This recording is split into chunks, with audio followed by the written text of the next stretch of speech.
Hello everyone and welcome back to my video blog. Last time I talked about the last decade in the stock market, especially on the S&P 500, and a lot of you have the feedback say, hey, we do have a last decade also during the Great Recession that we had it between 2007 and 2015 and 2016.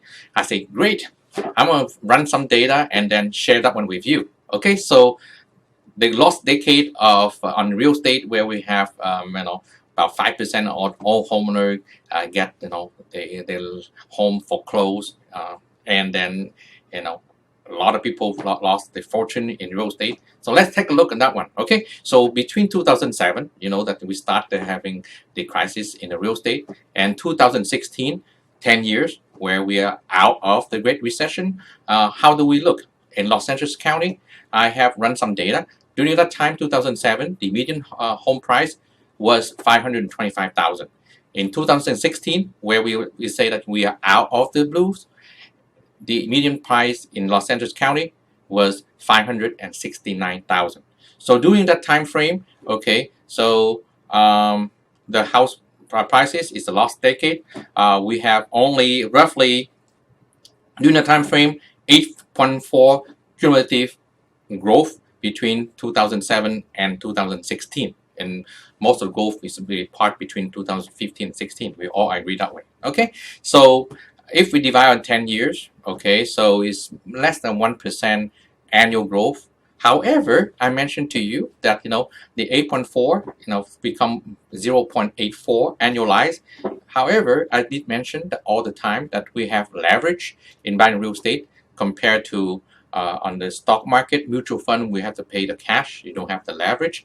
It's 1 to 5 in the real estate. Okay, 20% down, $1 control $5, 20%, right? Okay, so at 0.84 annual times 5, you still come up roughly 4.2% growth during that time frame. And again, you have to live in the house. You don't buy the house, you have to rent. So if you rent, you pretty much those 10 years, 120 months of rental payment, you just give it to the landlord. If a landlord, we love it. Okay. However, that's something that have deduction also. So I don't want to talk about the benefits. I'm not talking about benefits, on other time. However, you do have a 4.2% compared to the last decade on the S&P 500 between 2000 and 2009. Okay, and to be fair, I run some number on the S&P 500 between the same time frame, 2007 and 2016. So that's what I come up with on my calculation. Okay, in 2007, the S&P 500 was 1,424. That's the index. And then in 2016, the index was 1,918. So during that time period of 10 years, you have a cumulative growth of the S&P 500 of 34.8%, annualized out to be 3.4%.